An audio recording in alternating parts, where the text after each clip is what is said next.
Hello, friends. The topic of today's discussion is A.G. Gardiner's famous essay titled On the Rule of the Road, which is prescribed in a syllabus of compulsory English. First of all, we will take a consideration of the life and works of a famous English essayist, A.G. Gardiner. Alfred George Gardiner is a full name of A.G. Gardiner. He is a renowned British author, newspaper editor, and an English journalist. He was born on June 2, 1865, in a city, Chelmsford, in United Kingdom, and died on March 3, 1946. In his early life, A.G. Gardiner started working at the Chelmsford Chronicle and the Bournemouth Directory. Later on, Gardiner joined the Northern Daily Telegraph and Blackburn Weekly Telegraph in its editorial team. He wrote essays under the pet name Alpha of the Plough. His most famous works include Prophets, Priests and Kings, Pillars of Society, The Warlords, Fables on the Shore, Windfalls, Leaves in the Wind, The Anglo-American Future, What I Saw in Germany, Letters from Germany and Austria, Life of George Cadbury, The Life of Sir William Harcourt, Many Prose, John Bain and the Progressive Movement, Portraits and Portents, and certain people of importance. In his essays that he has penned, A.G. Gardiner presents a very common issues in day-to-day life of British people. He also projected the socio-political, intellectual, economic, and religious issues and problems of contemporary British society. What is more common in the essays of A.G. Gardiner is the day-to-day activities in the life of the English people, a very common experiences in their life that he has projected in his essays.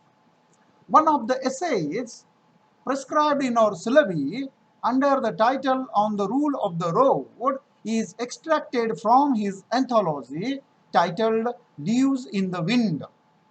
It was published under the nickname Alpha of the Plough. The essay deals with a very important theme of importance of our adherence to law and order. It talks about how law and order is very important in society. There is an urgent need to follow the rules and regulations of the rule of the road. Appropriate and civilized behavior of a common man is essential in society, and there is a necessity of certain restrictions on individual liberty in order to keep others' freedom safe in society. The essay also depicts fundamental difference between individual and social liberty, and it proposes the need of some restrictions on individual liberty for the betterment of society.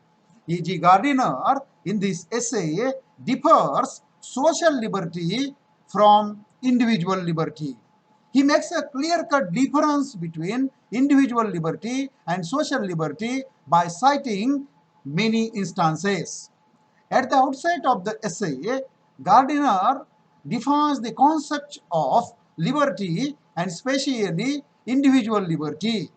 He also makes a point very clear at the outset of the essay how individual liberty is different from social liberty and how it should not intervene in social liberty.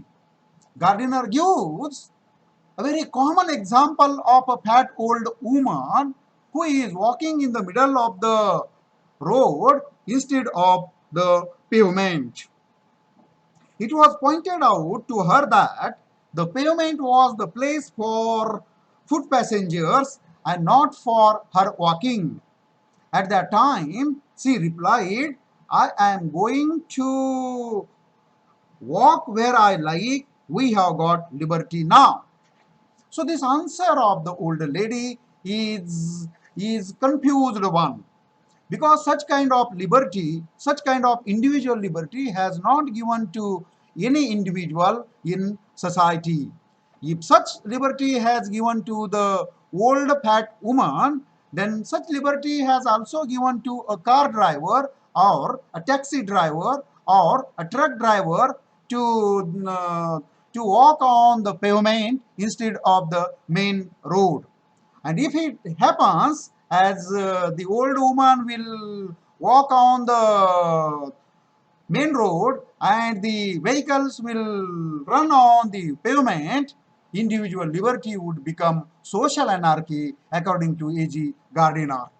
So, what is more important, according to A.G. Gardiner, is individual liberty would have become social anarchy in such critical situation. That is the reason why A.G. Gardiner states that liberty would be a universal chaos, and in such critical situation, nobody will reach to his destination. Everybody would be getting in everybody else's way, and nobody would get anywhere. Is the concluding remark that A.G. Gardiner has made while deliberating the example of old woman. The second example which A.G. Gardiner quotes in the essay is of the traffic policeman.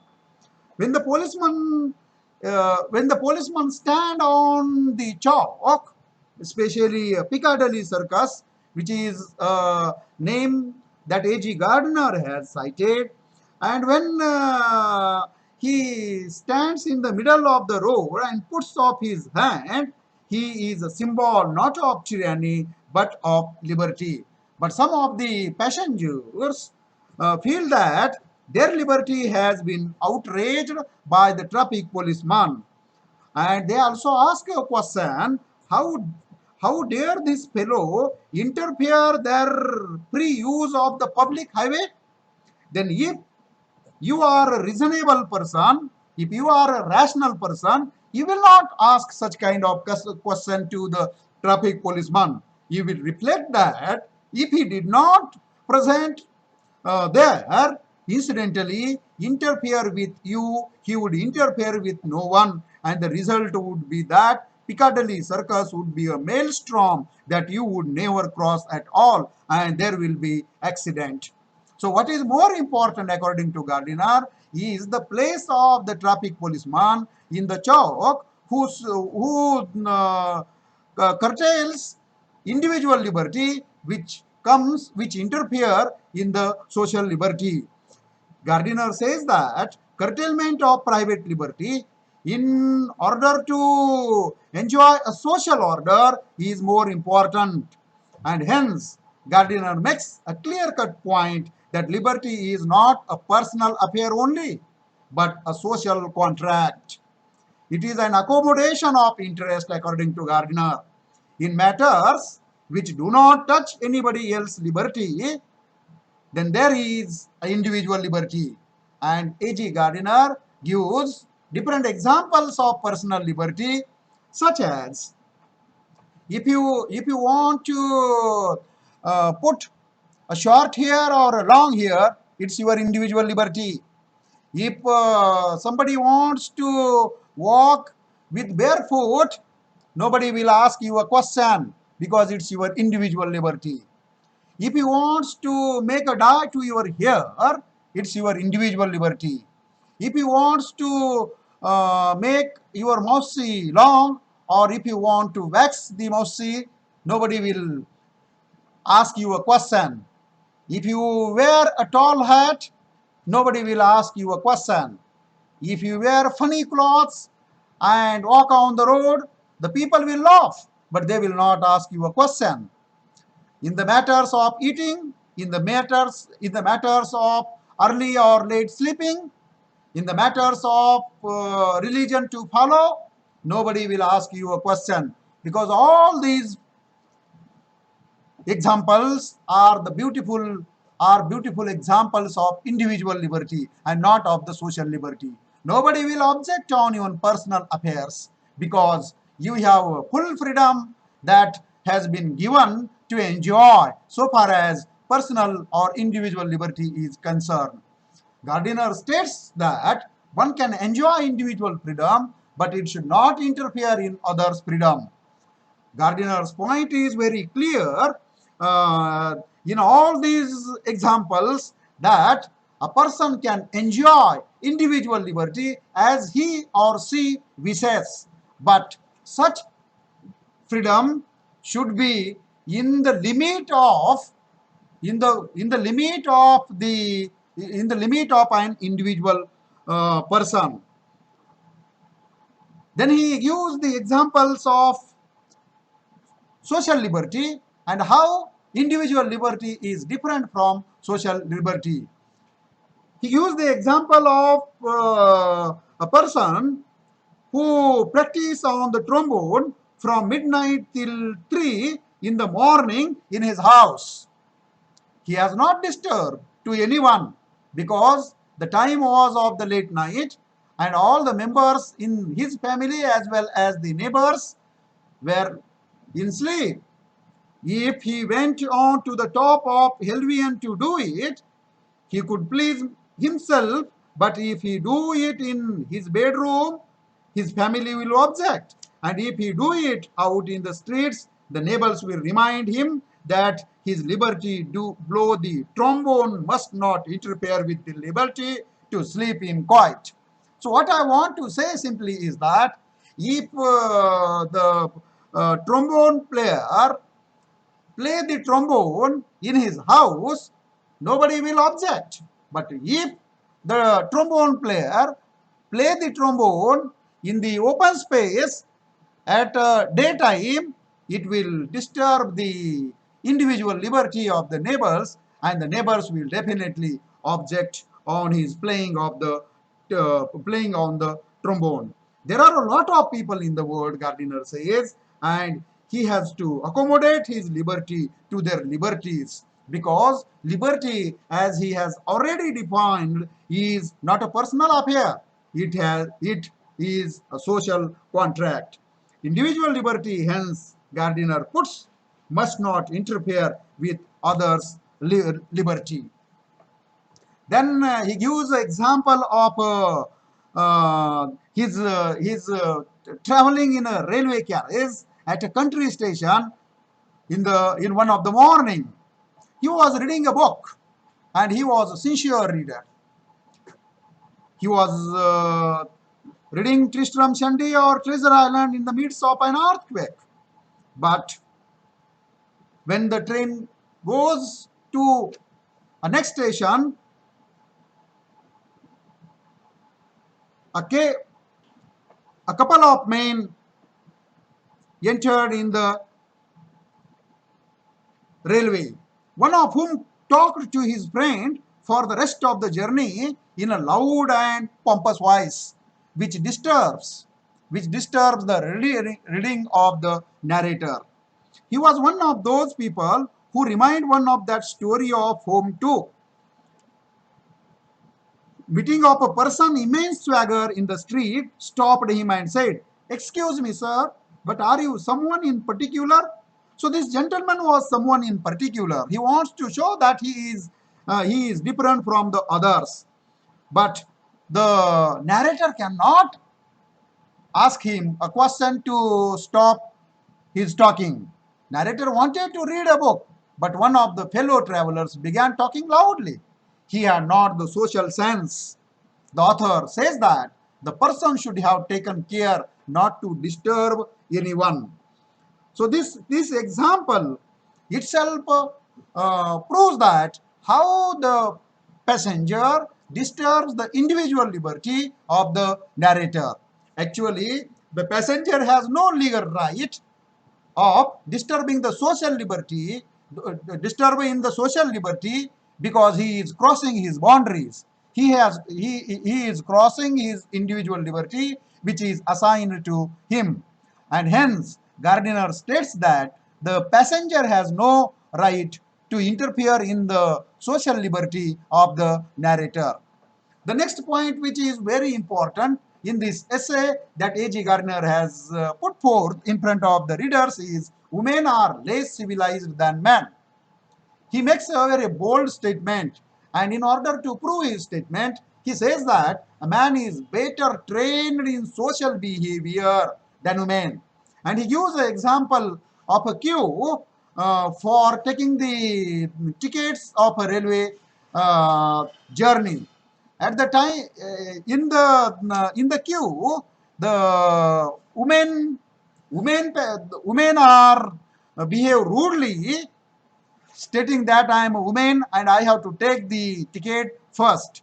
So this individual liberty of the woman disturbs the social liberty of men in the queue, and hence Gardiner says that such kind of individual liberty has not assigned to the women in society to disturb the social liberty.